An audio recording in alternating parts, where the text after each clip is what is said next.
Former One Direction star Liam Payne died at the age of 31 in Buenos Aires, Argentina, on Wednesday after falling from a balcony. The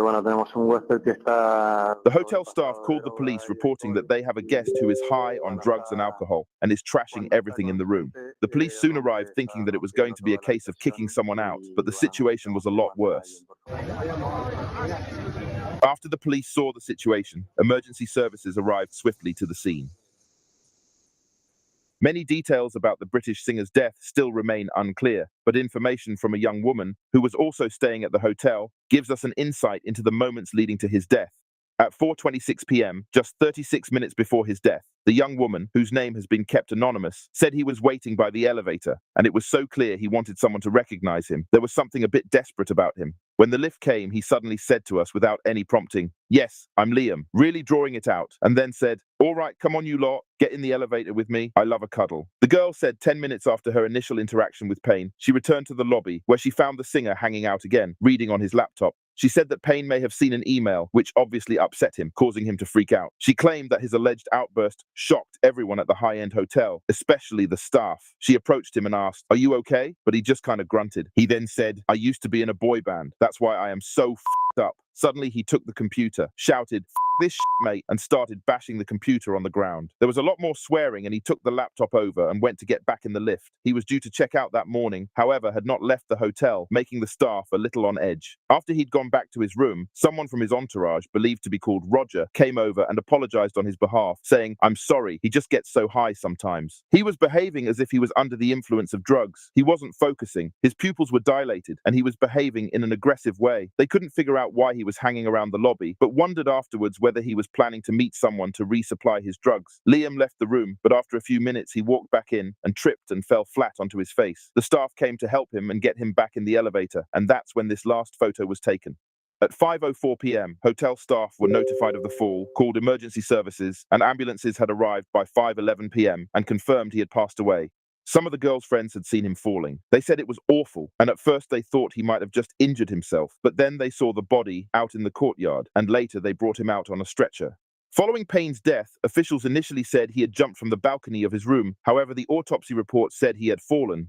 Inside Liam's hotel room, the police found medicines including clonazepam, a drug which is used to control epilepsy, involuntary muscle spasms, and panic disorders. Photos inside the luxury suite, published by Argentinian magazine Clarín, appeared to confirm the troubling report about Payne's mental state. On a table, the surface was covered with tin foil, white powder, a lighter, and scorch marks on the wooden surface. A blackened aluminium drinks lid appeared to have been heated, and a smashed TV screen on a shelf bore the signs of a heavy impact, whilst a half-empty champagne flute was nearby. After traveling to Argentina with his girlfriend Kate Cassidy, Liam allegedly pleaded with her to stay with him in Argentina before she fled the country.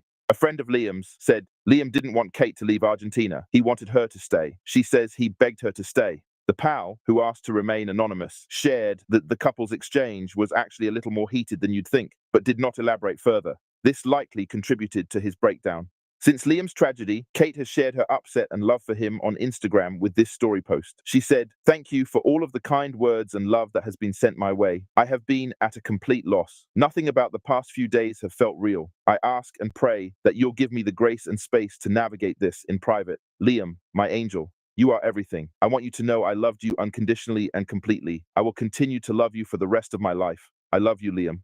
Here is a video of Liam Payne in the hotel, showing love to his fans just hours before his death.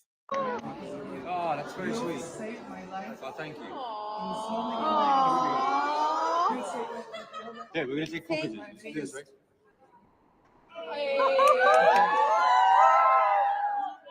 That's awesome. What's your name, brother? I have your t-shirt. You do have my t-shirt. I have your t-shirt. Let's pretend. ¿Quién sigue? Dale. Oh. What's your nombre? Guido. Guido. Me llamo Leo. Good to see you. Thank you very much. I have another tattoo. Oh, you got the whole thing. Whoa! You know I drew that, right? That's my drawing. No, it's my drawing. I drew it. Yeah. Nice to meet you. Absolutely. Thank you very much. In Snapchats shared within an hour of local news reporting his death, the singer uploaded photos of his food and detailed his plans to play polo. However, the videos appear to have been filmed days prior, as they feature Liam's girlfriend, Kate Cassidy. Here are the videos. The sound will resume in a couple of seconds.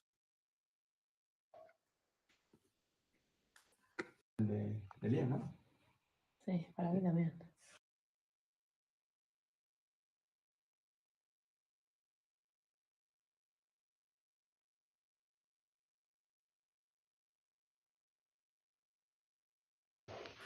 This is the breakfast table. I'm just eating an orange. Just enjoying coffee and breakfast, even though it's like 1 p.m. Literally, we sleep in every day until at least 12. We're such losers. No. No. Today, we ride. We're going to ride some horses. I think I'm going to be playing polo again, which is going to put me out of action for about 6 weeks. Honestly, polo, out of everything I've ever done sports-wise, not that I'm like taking up polo professionally, by the way, I'm just like, I had to go for some fun. It's so hard to do, number one. Number two, my back and my neck from swinging that hammer around, or mallet, I think it's called if you're in the know, polo language. When man made the wheel,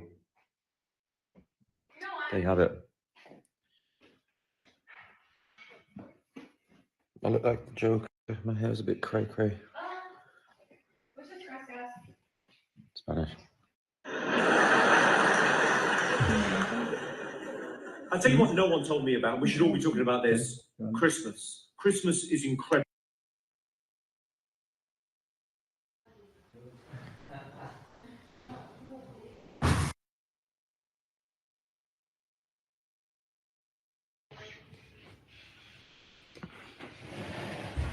Morning, everybody. Here's a little video of me. It's rude to put hats on the table. Sorry. Is this your hat? Yeah. Children.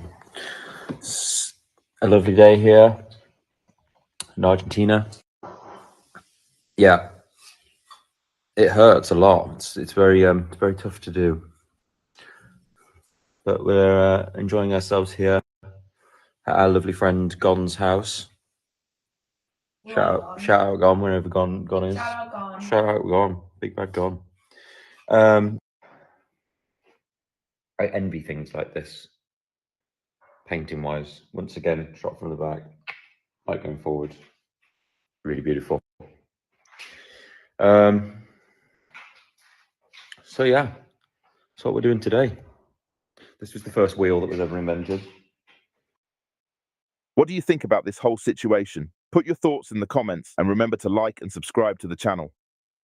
Travel from South America back to Florida with me. I was so ready to leave. Honestly, loved South America, but I hate staying in one place for too long. And we were supposed to be there for like 5 days, turned into 2 weeks. And I was just like, I need to go home. Of course, my seat was 1D. I feel like this happens every single time I fly. I also get such anxiety before flying. So I like broke out in this like weird rash. I obviously ate a bunch of sweets at the lounge. They had like no food options. So I was like, okay, ice cream and cookies it is. I didn't know what to watch. So I was just like scrolling. And then I ended up finding that new movie Challengers with Zendaya. But honestly, it was like kind of bad. I'm not gonna lie. I really didn't sleep very good at all this whole entire flight. The flight was like super hot too. So I landed in Miami at like 6 a.m. and I was really expecting a nice sunrise, but nope, we got clouds and gray skies. I was so happy to be home. We had multiple encounters with Liam. Multiple times had come down to the lobby, was causing a disturbance, kept being escorted back up to his room. There was an incident where he was very frustrated and was smashing his laptop in the lobby. And then the final time he came back down, he actually passed out in the lobby of the hotel, looked like convulsing a little bit and had to be physically like taken back up to his room. And that was about 5 minutes before the eventual incident that happened. I was in my hotel room 2 floors below and directly below, and saw the body fall through. Looking out the window, saw the body fall, and obviously heard the aftermath and could see his body on the ground afterwards. It didn't seem real. You almost had to pinch yourself to understand and process what you were seeing, but it just was an out-of-body experience, like surreal. And Did you know it was him straight away? not so. I had a suspicion just based on the state of mind and the condition he was in earlier. I didn't know for sure, but that was my first thought. One of my friends was in the room right across the hall from him and heard very loud screaming, a lot of just almost primal noises, grunting, screaming coming from the hotel room. Heard an argument with his friend earlier in the day, but during the immediate fall, I didn't hear any noises. We had multiple encounters with Liam, multiple times. Had come down to the lobby, was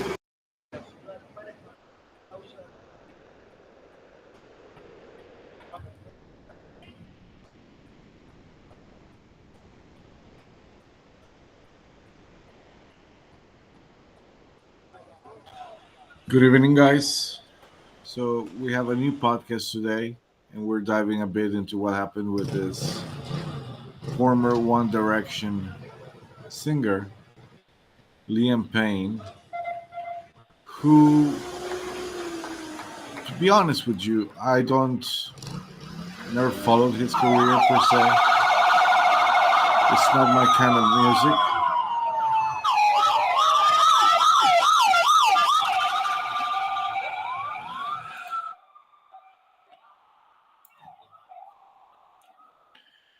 Certainly not my kind of music. How are you guys? Good evening. I hope you're doing well. It's another autumn night here in Europe. And just taking a look at what happened here with this pop star, so-called pop star, right? There seems to be a few things. There's already rumors, gossip of the guy being seen with 2 prostitutes a couple of hours before the event, and another a male companion. So, there's these rumors about the guy partying after his girlfriend, fiance left, which, as you can see, is a very special lady for saying something. That video that she made after leaving the guy in Argentina, terrible. Not a good sight, not a good look. However, there's tons of women like that nowadays, and that doesn't really mean that she knew something beforehand or that she was involved in any way in whatever happened. Obviously, trying to be nice here, but that's a person you don't want nearby in moments of depression or in moments of urgency, crisis, etc. Pretty shallow lady. Now, that said, this guy had some issues with his ex-fiancée, apparently involved in some legal case, and what witnesses say is that he was in the hotel lobby with his laptop checking emails, and he got abruptly distressed, destroyed his laptop against the wall, I guess, threw a tantrum, and I don't know if he was escorted upstairs to his room or he went by himself, but that's what it's being said. Now, there's some interesting clips in which he mentions Puff Daddy, Diddy, whatever his name is, along Leo DiCaprio and JC, the usual suspects, right? And in one of these videos, it's very interesting because he's with Salma Hayek. And Salma Hayek is this actress that is often overlooked as far as the cult goes. She's not that out there, I would say, even though she's married with billionaire Henry Renault. Her involvement in the cult, it's huge, huge to the level of, you know, I would say, I would dare to compare it to Oprah or something like that. And actually, I was doing numbers the other day because a lot of people are talking about Clive Owen, Clive Davis, and people like Tommy Mottola. But if you look at the figures, if you compare the net worth of the people allegedly involved in here, obviously considering and thinking about that, according to the rumors, Liam Payne was accused of sending improper images to minors. And these rumors, as far as I know, they were recent. This is from this year, last year at the most. And even though I cannot confirm those rumors, you cannot put anything past these people. At the same time, a lot of victims turned perpetrators later on in life. That's, sadly, one of the consequences, of the possible consequences of suffering abuse, grooming, you name it, trafficking. So when you go to the net worth of the people involved in this case, in the Diddy case, of course, you have Liam Payne at the bottom with $70 million. Then you have Salma Hayek, whose net worth is $200 million. Tommy Mottola, $550 million. Beyonce, $800 million. Clive Davis, $850 million. Sean Combs, $1 billion. Sean Carter, that's JC, $2.5 billion. And now, this is interesting. Nobody's mentioning David Geffen in any of this. And I would say that considering that he's one of the most successful, if not the most successful, out of the big record label executives, his net worth is $8.5 billion currently. So way above Tommy Mottola, way above Clive Davis, and as you could say, the Don of the Velvet Mafia, I think David Geffen should be mentioned as a suspect of being a handler, a string puller, a big planner of this blackmail operation that was Diddy, Sean Combs, and also not only a blackmail operation, but trafficking, drugs, human trafficking, probably organ trafficking, child sex trafficking, sadly, and of course, satanic ritual abuse, which is what the media is not really focusing on. But people like Jaguar Wright already confirmed. So I wanted to show you a video that I have here. I went over to say hello to P. Diddy, and Jay-Z was there, and Leonardo DiCaprio. Let's see if I can do this real quick. I have one here as well, but I had a playlist ready. I think it went away, but just give me a second.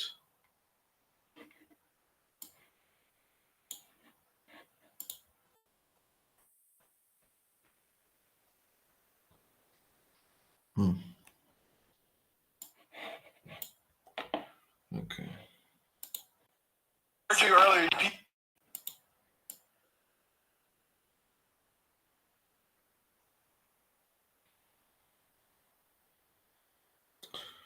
Okay, thank you for your patience. I found it. So let me share my screen again. This one is quite interesting because it denotes how this might be related.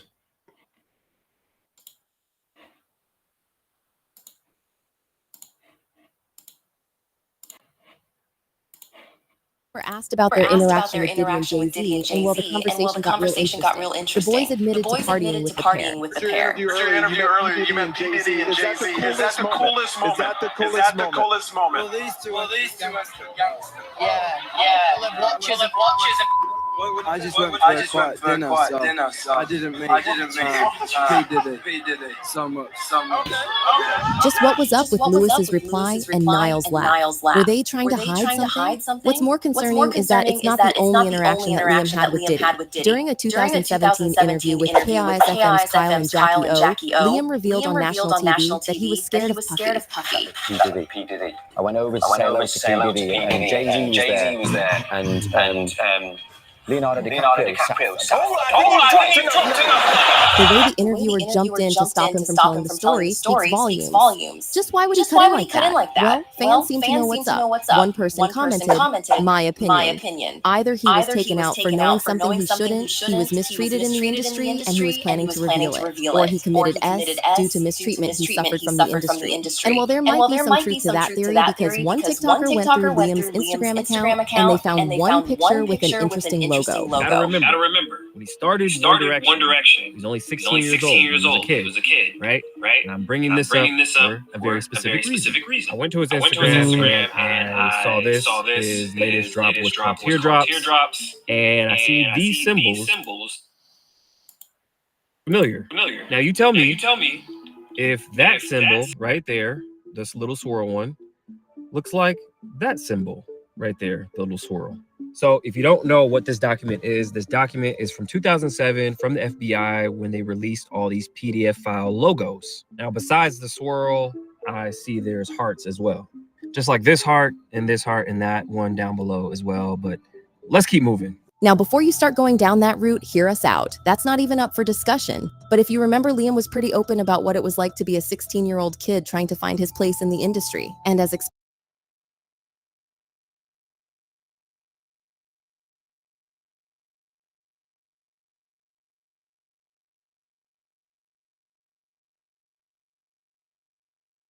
Powell has always been hailed as the man behind One Direction. He took those boys under his wing and gave them a shot. But it turns out that he might have not done it out of the goodness of his heart. Why do we say that? Well, he got name dropped as one of Diddy's many connections in the industry. And get this, according to one celebrity blind item, when Diddy got arrested, Simon was worried about being next on the chopping block because according to rumors, he's got the same skeletons in his closet. Simon Cowell, Sean Diddy Combs, Ryan Seacrest, The Wanted, glad he came.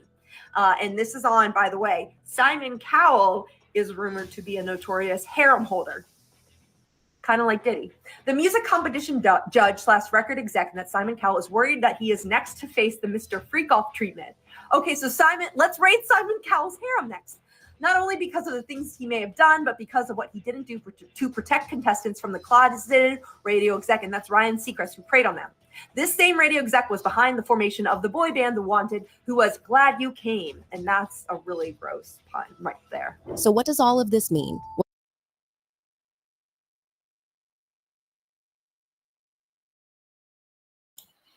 There you have it. So what do you guys think happened here? Me personally, since I don't know much about the guy, and the few things I know is because I just did some brief research in the last days, and it seems like he was trying to leverage what he knew about Diddy for some reason, to either have some assistance in fighting the accusations that were being thrown at him. I'm not accusing the guy of anything. Like I said, I haven't been able to corroborate the accusations of sending nudes to minors via social media, which is what I've heard loosely. And at the same time, it seems to me that his death, even though it's likely in the sense that his behavior, his demeanor, everything, consider his last video and all that. At the same time, you know that these guys get taken out all the time. Uh, they don't even need to get out of line much, and just by sheer sacrifice, sheer opportunity to profit more. Some artists are worth more dead than alive, and in such cases, of course, um, the Hollywood cartel, the music cartel, makes the move, approves the execution, and these people are usually labeled as suicides, overdoses. Those are the scapegoat reasons. Doesn't mean that there are cases out there that are indeed suicides and overdoses, but those are the minority. The minority of the ones that you see, at least, that are more scandalous and more sudden. There's usually, when there is a suicide, there's usually a story, a track story behind it. It's not, it has a long tail. It's similar with overdoses, but overdoses can also be sudden if the person, of course, is new in its use of drugs and it doesn't have the tolerance, and it does an amount that it goes beyond what his body can take, what his or her body can take. So in this case, it seems the guy was drinking. There's rumored to have been, they found a bottle of whiskey in the area around where he fell. He was taking clonazepam, which is known as clonopin to some people. I guess that it depends on the form that you take it. There's drops, liquid drops, which are, I believe, the most intense way of getting it through your bloodstream. They also come in a pill form. This is what's known as Ativan. It's basically clonopin in a pill, and obviously less intense than the liquid form, which you just put some drops in your tongue, your mouth, and 15-20 minutes later, you are already feeling the effects of it. I know because I used to do that a long time ago. Back in 2006, 2007, you could say, a daily user of clonopin, among other things. And it's a drug that it's mostly a sedative. It's not something that people usually use to party. So that's a bit strange right there. Perhaps those foil papers that they found in the crime scene, it's possible that those were containers for cocaine, speed, even heroin. But heroin being less likely, considering the combination of clonopin and alcohol. So most likely cocaine or speed, and they were using the clonopin as a downer to balance it out. And in such cases, I mean, obviously clonopin is a drug that can cause panic attacks, terrors. It can also get you depressed. Of course, if you're already depressed, it won't help you. I think my camera died. Let me see what's going on.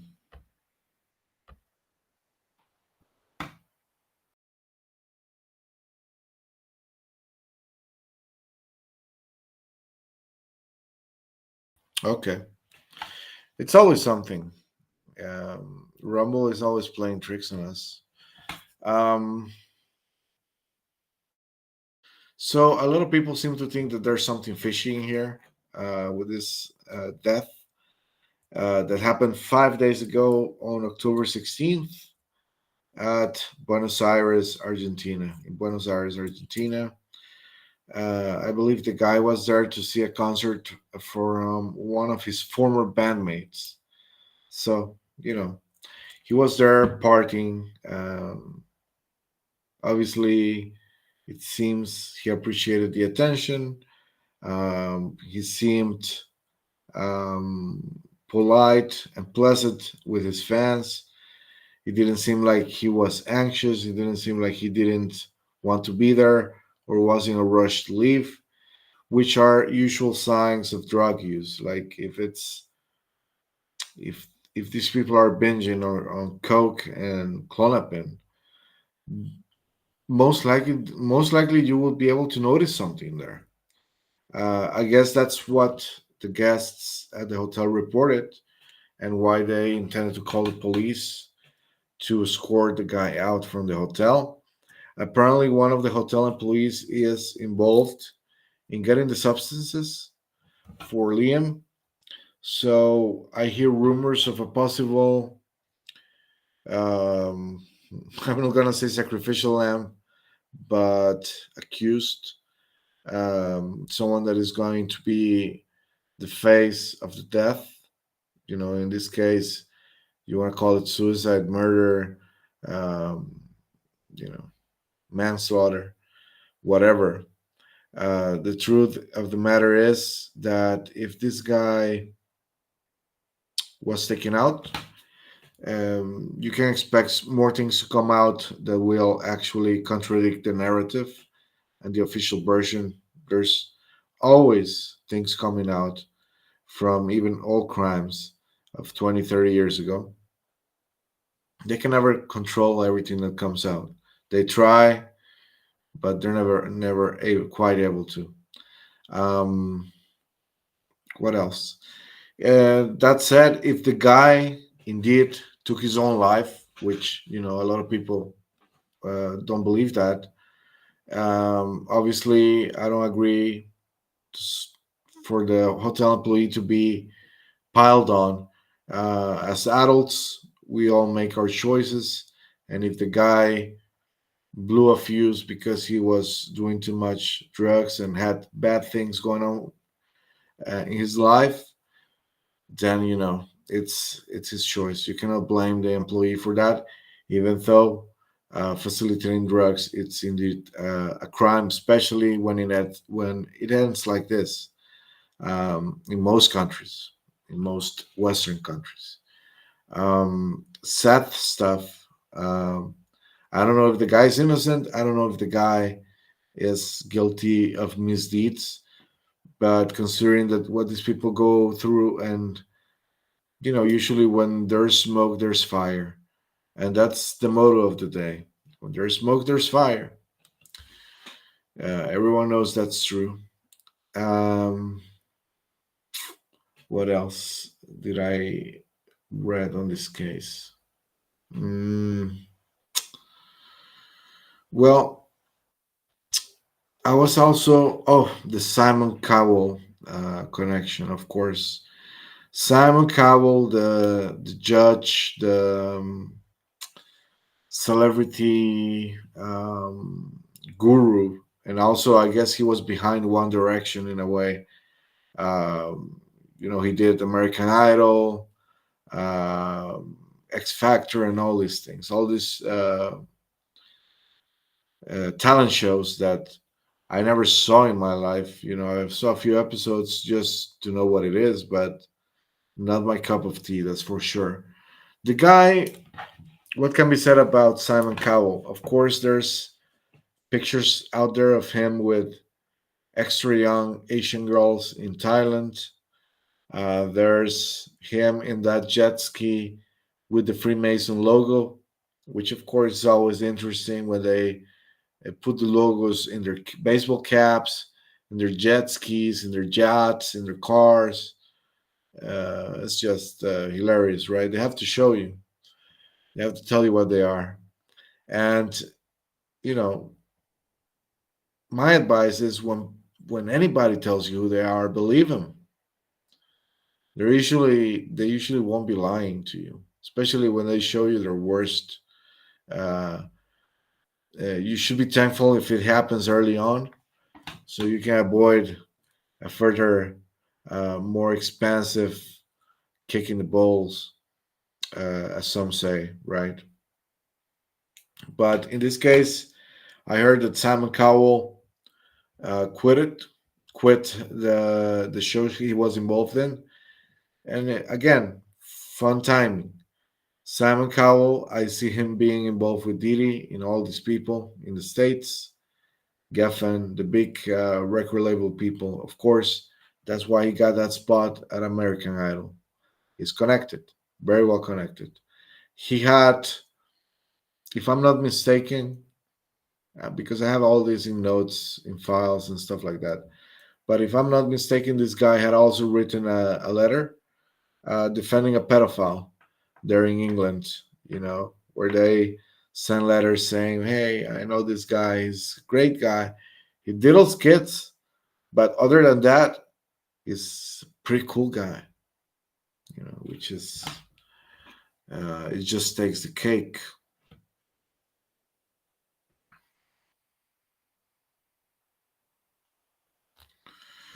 Well, I guess I'll show you the first 15 minutes of the new film. I think it's gonna be really a wild episode. I'm really happy about it and the way it's going. I guess it will be premiered tomorrow night or Tuesday at the latest. But let me see, it's here. Okay. Let me share it with you real quick and let me know what you think.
stage you climb. What you wanted to be is in mind. So don't you love that something that you want to touch in my hands and shake? No time. No time. So on the chain.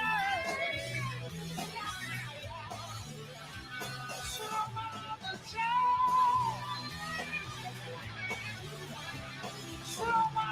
So on the chain.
This is a culture that thrives on making a name for yourself, a face for yourself. We're goal-oriented, we're achievement-oriented, even if that achievement is just to become famous for no reason. You know, you're on a reality show, you do nothing, you're not smart, you're not brilliant, you haven't created anything, you just, maybe you fight with your dad a lot and that's funny, and that's it.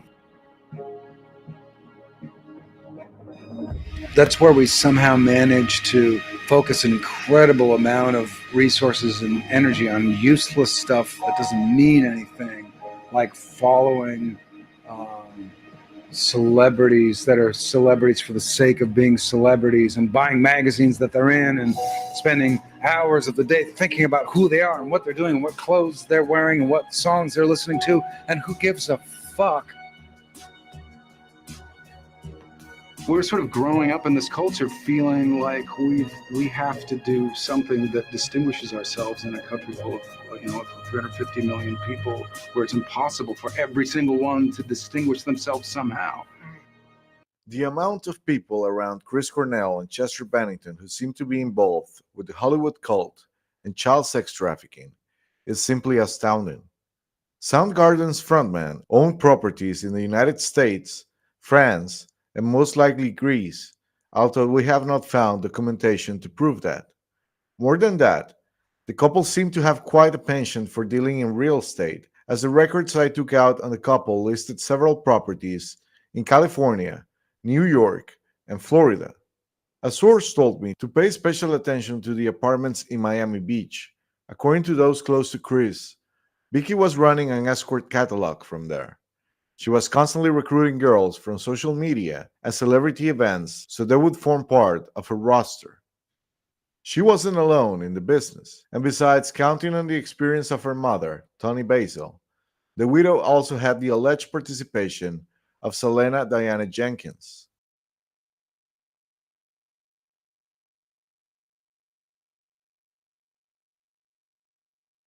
Want to traffic tweens and teens? Need a great cover?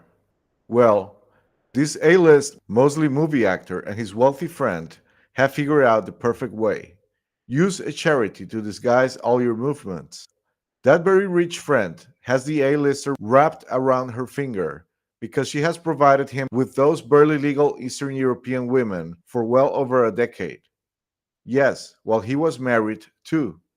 The very rich friend has lots and lots of connections in Eastern Europe.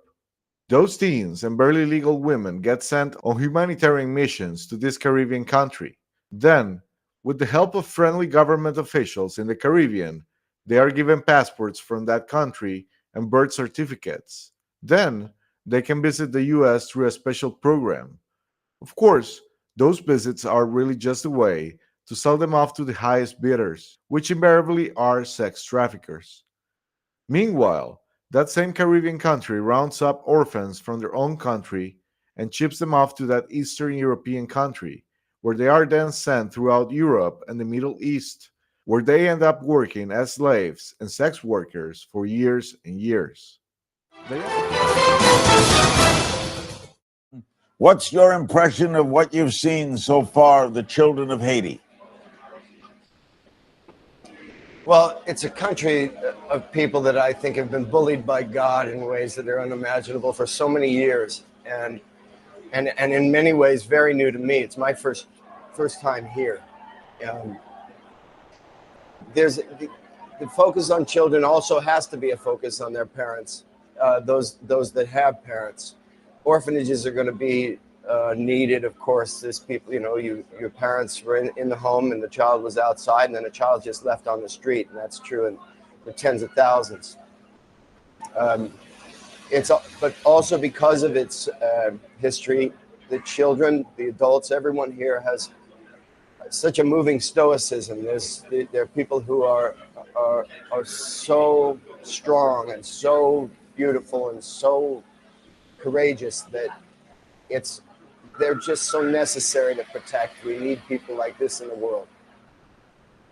Diana Jenkins, you grew up in a Bosnian refugee camp, and you've seen the refugee camps in Haiti. Are they similar?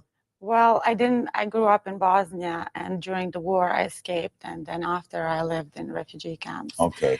It's different because this is the first time that I've seen army that is helping people in disaster, and they're doing a great job, but the conditions are just unbearable. They're worse than anything I've ever seen. Worse than anything? Anything I've ever seen.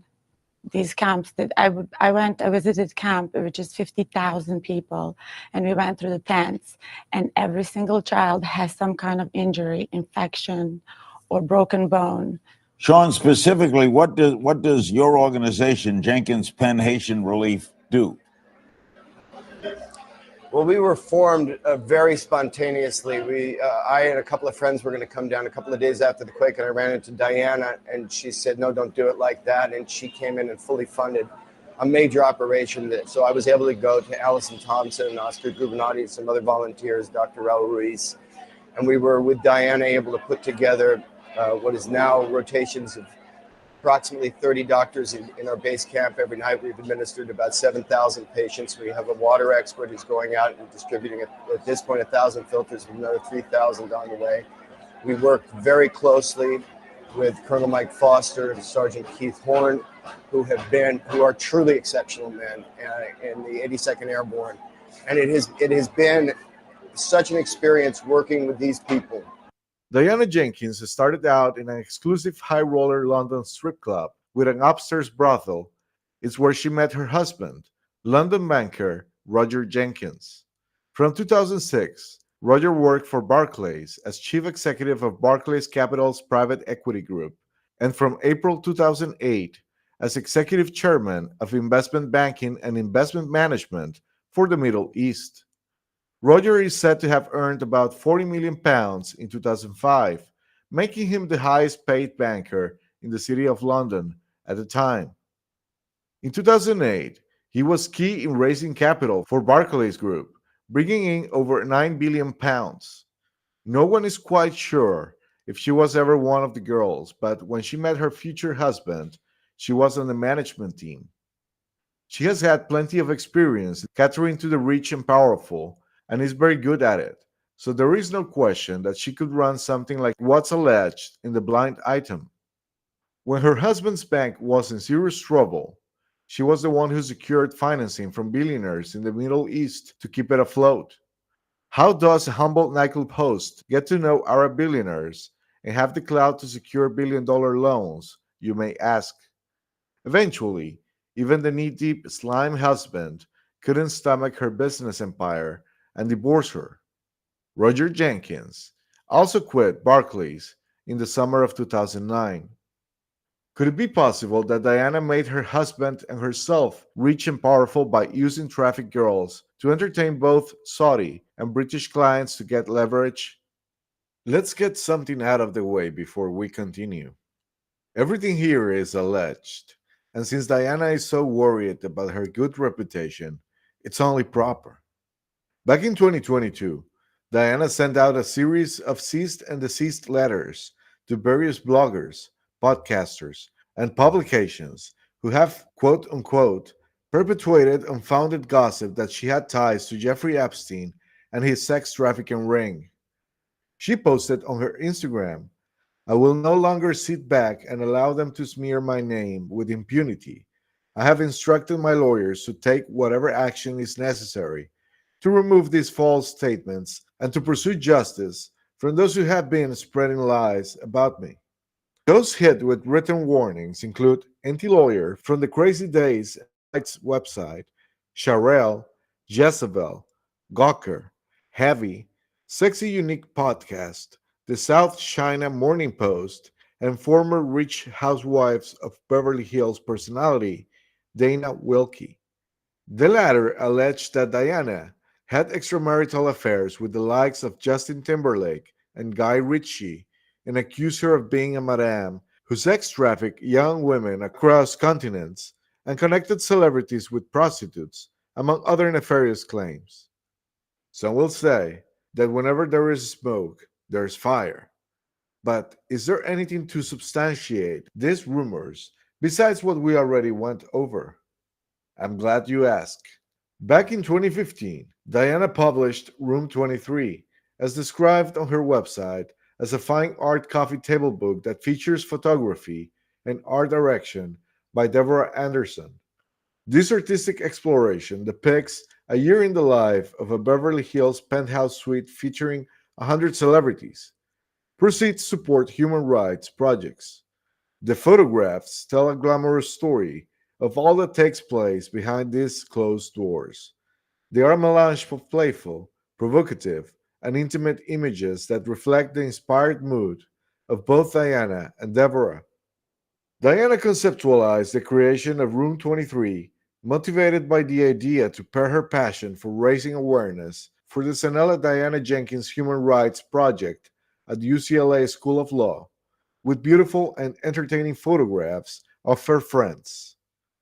Jenkins is committed to working and raising funds dedicated to stopping war crimes, genocide, and many other human rights violations that will not cease without action, quote unquote.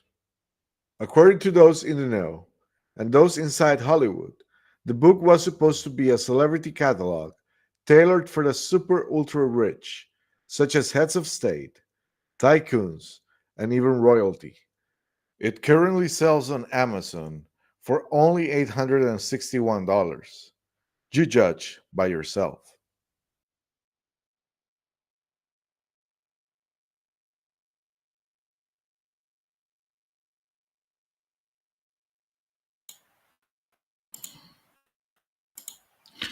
There you have it. So it's actually a very good episode. We're closing on the things that I found in regards to Monica Peterson. And of course, we have to look at the triad. What I like to call the triad is these three women who were very close to Chris Cornell and his family, who are super involved in trafficking in the cult and so on. And it's not only, I'm not talking about Diana Jenkins, who, by the way, she's very litigious. So let's hope we don't get a cease and desist letter or a strike or anything similar. Everything being said here is alleged, and these things are not new. They have been spoken about by thousands of people online. So perhaps not assembled in this way, but certainly with the same direction in the accusations. The three women I'm referring to is Anna Vichy, a Greek singer who is the godmother of Chris Cornell Jr.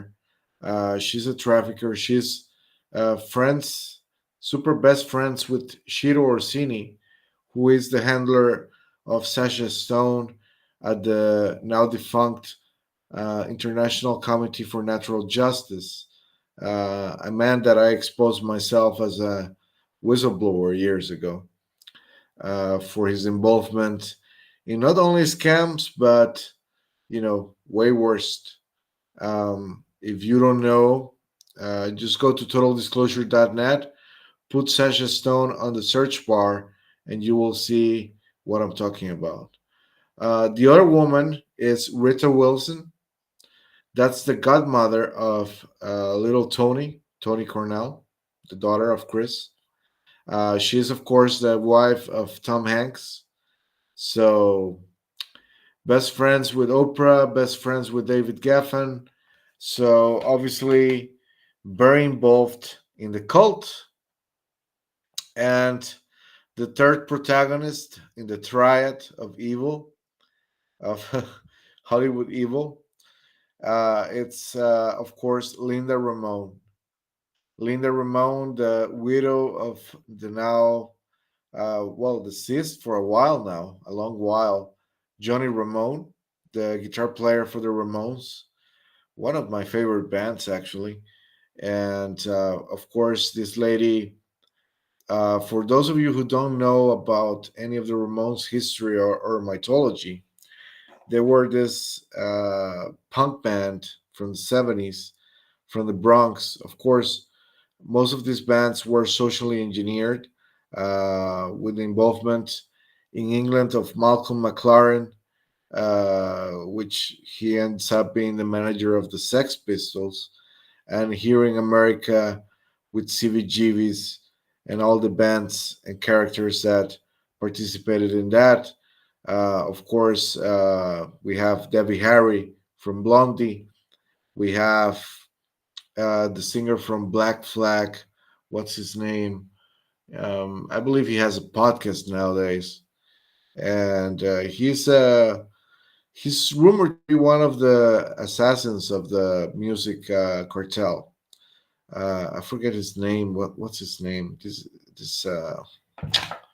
God damn it. Let me see. Black Flag, Washington D.C. hardcore band. Oh, Henry Rollins. I'm referring to Henry Rollins.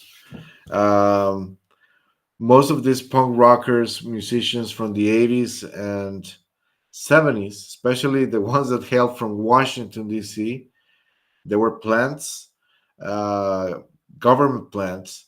Such is the case of David Grohl, who started with a Washington, D.C. punk band called Scream. And from there, he was absorbed into Nirvana. Kurt allegedly loved him as a drummer. Of course, he's a great drummer. He was a great drummer. But perhaps some influences from the record label, from the people at Sub Pop, who knows? But David Grohl was, and always being a plant. He knows what happened to Kurt. Obviously, he has made peace with Courtney. They are both part of the same cult, the same club. No doubt about it. Courtney Love, another situation there with CIA connected people. Her father, who I actually spoke with a couple times, I believe his name was Hank Harrelson, if I'm not mistaken. He wanted to talk to me about the Chris Cornell case, but I knew he was CIA. He was working with Grateful Dead back in the late 60s in San Francisco during the whole Summer of Love / drug experimentation, social engineering debacle that happened in the United States. Obviously, I love tons of music that came from that time, but one cannot deny what it was once that right? Laurel Canyon is a nice place to start if you want to look into how the music industry as you know it today, or at least as it used to be in the 90s, 80s, 70s, how it came to be. One of the names that you will find there since the beginning is David Geffen. This guy just rose like foam in the industry. He just kept pushing upwards and has always been an unstoppable force. Not only because of his hardworking nature, I'd say, but also because of his motivation to take care of business, take care of threats, take care of anybody who he perceives to be a threat for his empire. And the thing with David Geffen is that many people seem to be afraid of talking about him. Obviously, it's a hot potato. It's not someone that you want to be pissing off. Just like Diana Jenkins, I suppose, but way more dangerous. Diana, don't sue us. Don't send us any letters. And if you send us any letter, send us something about Chris Cornell, won't you? We're always willing to accept new testimonies from whoever. Witnesses will keep you private, will keep you anonymous, will keep you safe. So Courtney Love, she was tasked to smuggle drugs and traffic drugs in the Pacific Northwest music scene in the States. And for a while, she was even in Ireland and in the UK, around the UK, passing the LSD that the CIA provided for her.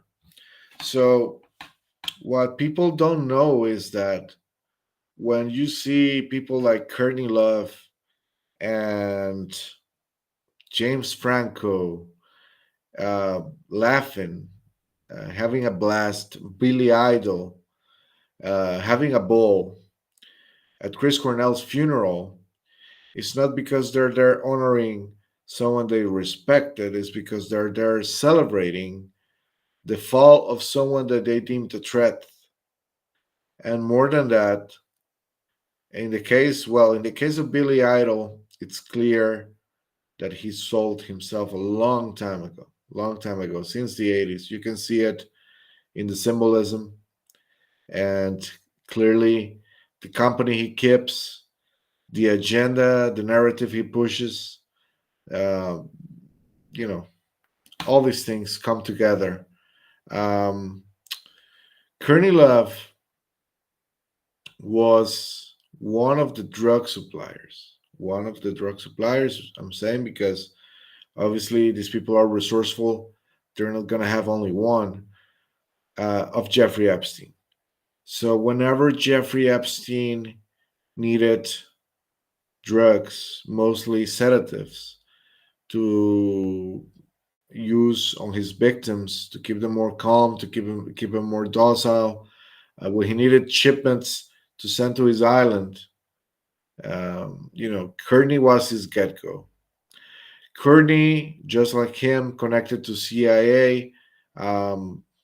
Jeffrey more connected to the Mossad side of things. Obviously, the FBI and the CIA were ordered to stand down back when he first got in trouble in 2008, if I'm not mistaken, where he had his first legal problems in Palm Beach, in a residence just 20 minutes away drive from Gabe Hoffman's place, another investor, another hedge fund manager with ties to Mossad, who has been tasked with being a gatekeeping operation, a control position, point of focus, especially back in the day with with Isaac Cappy and Steven Spielberg, Tom Hanks, and all that situation. I had my skirmishes with Gabe as well, and these people is not people that you want focus on you, because they have one mission in life, and that mission in life is to destroy and to obscure the truth, and that's what they excel at, and they have the funds to go as hard as they want after you. So I guess that will be most of it for today. I can tell you that this episode, the reason why it took longer to finish and to deliver it is because the structure of the series, it demanded me to plan everything to the detail from this episode until the 12th. So this is number 9. We have 10, 11, and 12. I already have all the main chapters written and sorted out in between parts, which was crucial just to follow a proper structure for the series, to finish it at a high point and a high intensity. It's not going to slow down. It's just going to keep increasing speed and intensity until the last episode. And towards the end, we'll give you 10 minutes of peace and tranquility with, some positives, that the few positives that we can take out of this tragedies. But at the very least, all the evidence will be out there, and people that claim not to know what happened to these guys is because they don't want to know, because the information is out there, and even just by looking at the articles or the first 3 episodes, which are free, you get tons of information. Of course, if you are someone that is passionate about supporting people exposing these crimes, which is not an easy task, and it has its downsides, I guess, security-wise and so on, you will surely be able to subscribe and become a member at totaldisclosure.net, so you can unlock hundreds of videos. We have a vault with hundreds of videos for free, which you can go and try right away. And of course, we have exclusive content, which of course takes me hours away from my time to make, and tons of skills involved, self-taught.